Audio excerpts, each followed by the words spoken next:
A turtle stuck, the flying fish brings steady luck. They push and pull, they lift, they fight, lighting the deep with their pure delight. Welcome to the Living Well, Living Rich podcast. It is really great to have you with us today for a brand new deep dive. And today we're talking about something I think, well, pretty much everyone listening has felt recently. Oh, absolutely. It's this modern approach to acquiring knowledge. It honestly just feels like a brutal endurance test sometimes, you know? Yeah, exactly. Like if you want to master a complex subject today or even just attain some basic level of life wisdom, the whole societal expectation is that you just need to suffer through this massive volume of data. Right. You're just handed this, 600-page textbook that's incredibly dense. Heavily footnoted. Yeah. Ah. And there's this unstated assumption that the actual value of the information is directly proportional to how exhausting it is to consume. Which is wild. We literally equate friction with rigor. There's this ingrained bias that tells us, like, if a concept is easy to absorb, it must just be superficial. We basically demand that our profound truths are, wrapped up in impenetrable academic language. Otherwise, we just don't trust them. Right. And that is exactly what makes our subject for today's deep dive so utterly fascinating. We're dissecting the foundational philosophy along with the front and back matter of this newly published 2026 book. It's called The Painter of Invisible Colors. And this is where it gets really interesting because when you look at the cataloging details for this book is published under an imprint called Kokoshungsan Kids. Yeah, and the cover art is, well, it's beautiful. It features this tranquil scene of an artist in a really vibrant flower field, and they're painting the sky. So by all traditional visual metrics, you would 100% categorize this as a simple children's book. But it's not, right? I mean, the publisher's internal philosophy, the author's background, and what this book is actually trying to achieve, it presents this radical counter-argument to the whole idea that deep wisdom has to be difficult. It completely subverts that metric. So the publisher, Kokoshungsan Ltd., they operate on this explicitly stated belief that knowledge should be simple, clear, and meaningful. Simple and meaningful. Exactly. They are taking these incredibly complex philosophical concepts and distilling them into a format that completely bypasses your, cynical, overloaded adult brain. Oh, I love that phrasing. The cynical adult brain. Right. By framing this profound life wisdom in an accessible, almost childlike presentation, they are actively attempting to lower the reader's defensive barriers. Well, let's pull apart the title itself, because I think it sets up the entire premise we are exploring today. The Painter of Invisible Colors. Discover the beauty that lies beyond what the eye can see. Yeah, it's a great title. And there is this gold seal on the cover, too, that acts as a sort of subtitle or a mission statement. It reads, a guide to seeing, sensing, and expressing the unseen. The unseen. Yeah. Now, I hear invisible colors, and my mind immediately goes to, like, the biological limits of the human eye, right? We have to rely on technological instruments to see ultraviolet or infrared light waves. We know they're there. Right. We know they're there. They impact our environment, but we are completely blind to them without an external lens. And that physical limitation is actually the perfect analog for our cognitive limitations. I mean, think about how you navigate your daily life. You're really only processing the most glaring, high contrast, emotional and informational inputs. Like the really loud stuff. Exactly. The loud argument at the office, the glaring deadline, the viral outrage on your phone. Those are the visible colors. But the book is promising a guide to the unseen. So I guess, in a practical sense, what is the cognitive equivalent of ultraviolet light? How does a book teach you, whether you're 7 years old or 47 years old, how to see something that is fundamentally invisible? Well, it does so by retraining your mechanism of attention. The invisible colors that Kokoshungsan refers to, they're the nuances we constantly just edit out of our perception because our cognitive bandwidth is totally maxed out. Oh, wow. So it's the stuff we just drop to survive the day. Right. It's the subtle shift in a friend's tone of voice that tells you they're struggling, even when they say they're fine. Or it's that quiet moment of your own personal curiosity that you suppress because it doesn't serve some immediate productive goal. So teaching someone to see these colors isn't about, like, handing them new information. No, not at all. It's about teaching them how to pause that constant filtering process. It really requires shifting from a state of passive consumption to active observation. It sounds like you're describing a process of unlearning, honestly. Like we have to actively unlearn the habit of only paying attention to the loudest signal in the room. We have to actively cultivate stillness.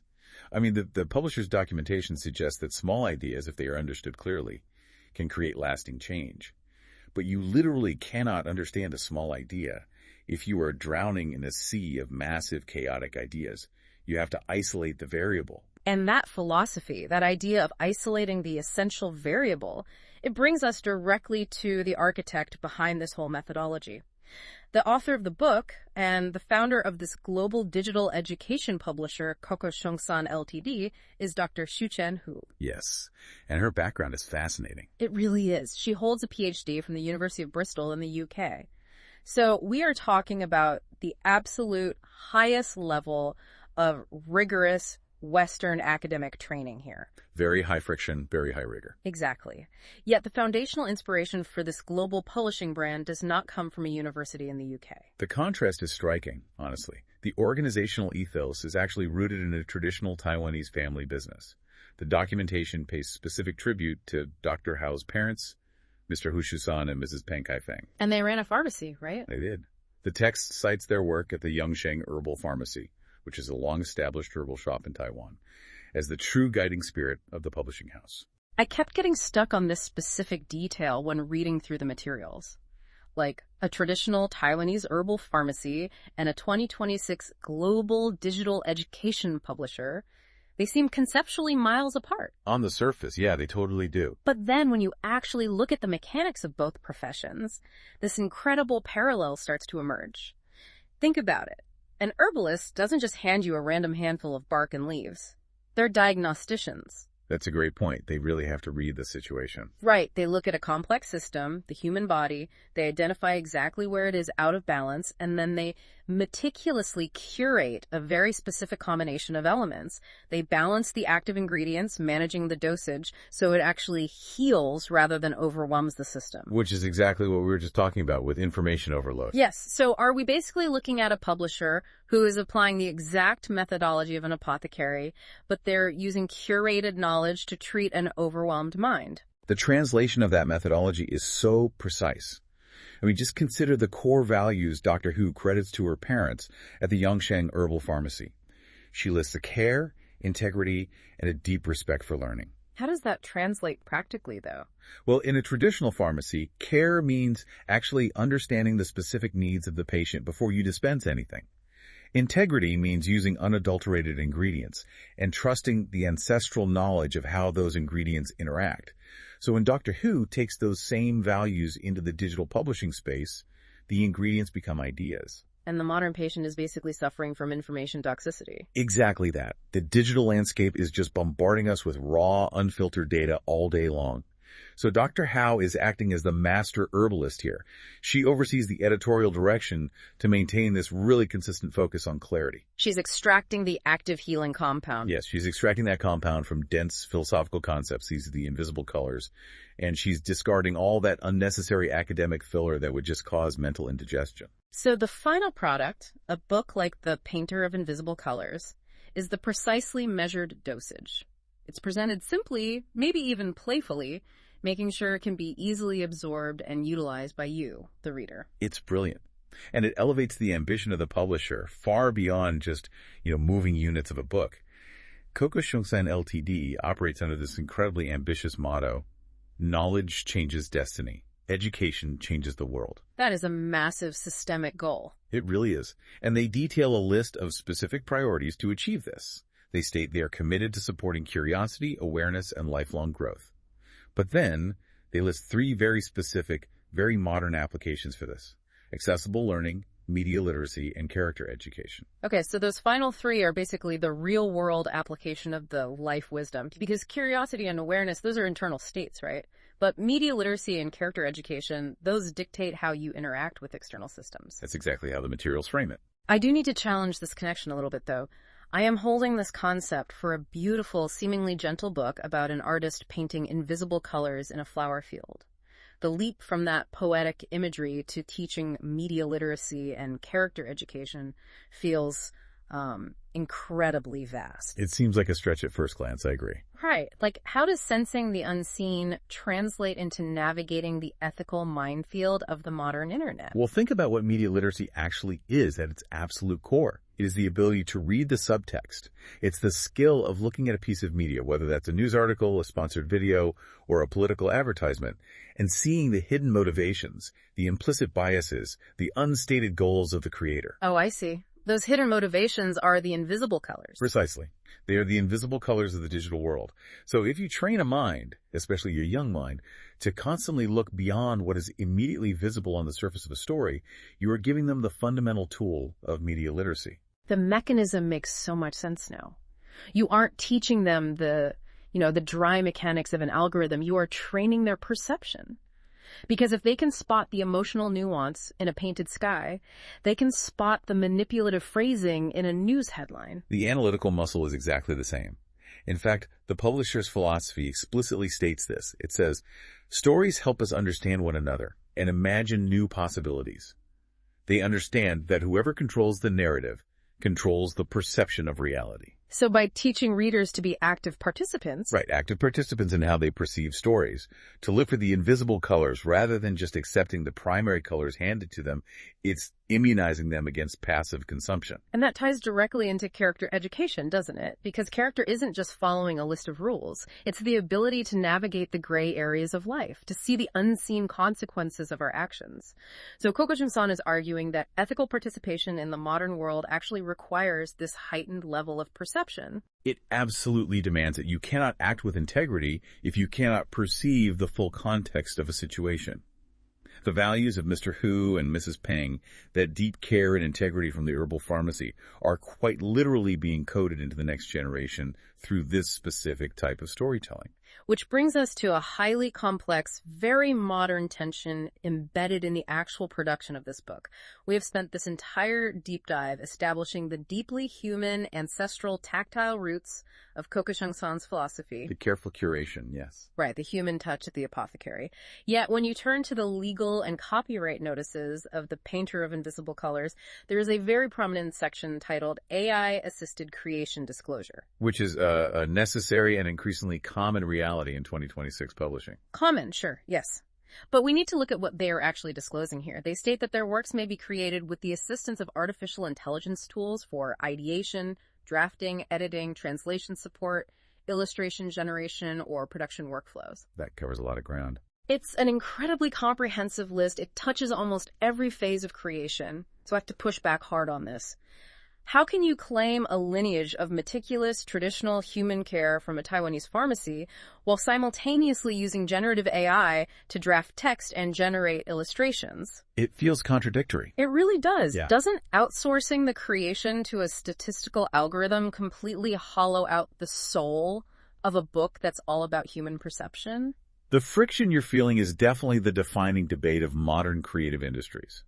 But your critique kind of hinges on the word outsourcing, and that is not the mechanism described in the publisher's philosophy. How so? We have to read the entirety of their disclosure. The very next sentence states, all content is reviewed, curated, and approved by the author and publisher. The author and Kokoshungsan Ltd. retain full creative responsibility. Okay, but, and hear me out, a human reviewing an AI's output is not the same as a human generating the art from a blank canvas. An electric grinder automates the crushing of a physical, earth-grown root. But generative AI creates the root from thin air based on a mathematical model. That feels fundamentally disconnected from the integrity of the herbalist. It is definitely a different process, but let's examine the role of the curator here.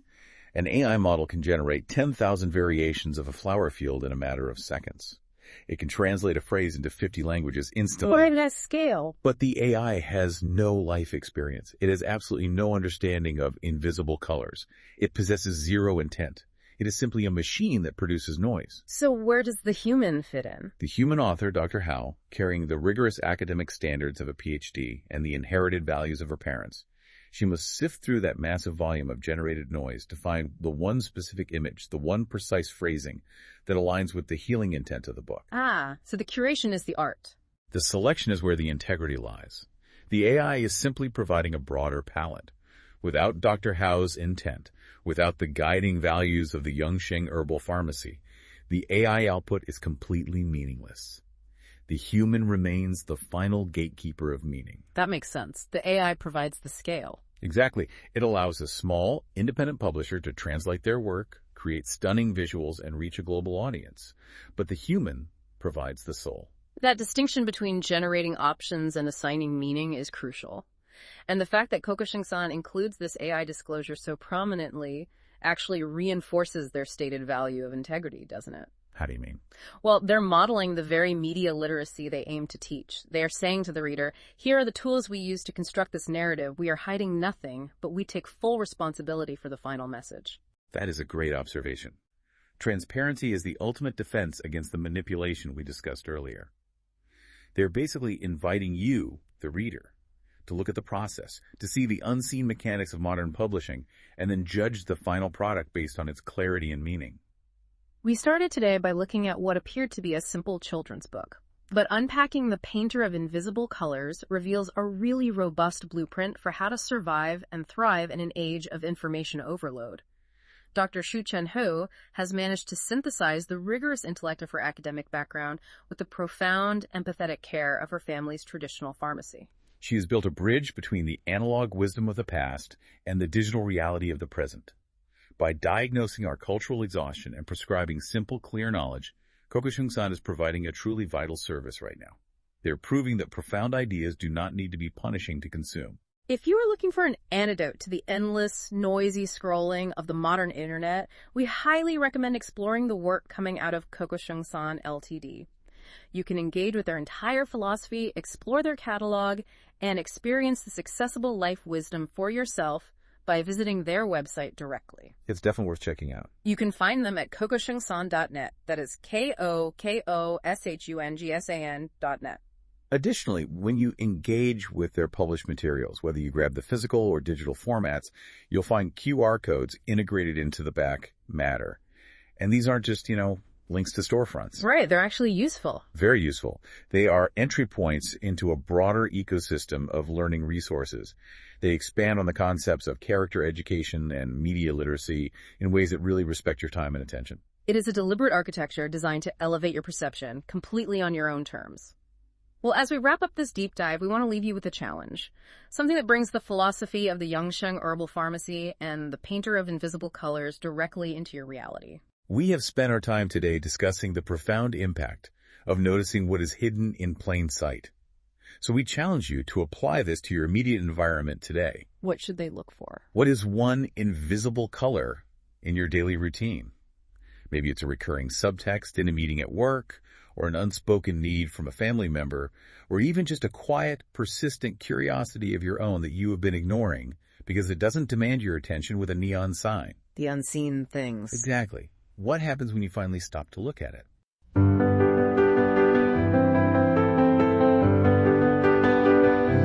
Beneath the waves, where secrets hide, a world of wonders, far and wide.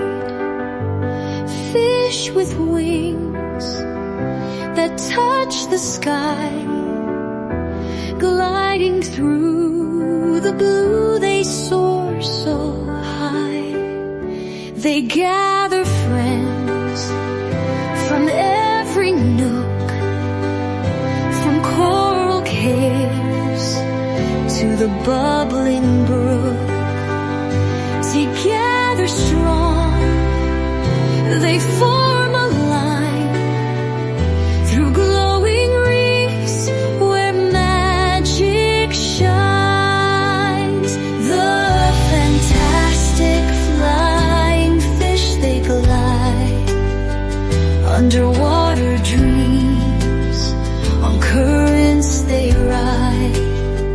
With the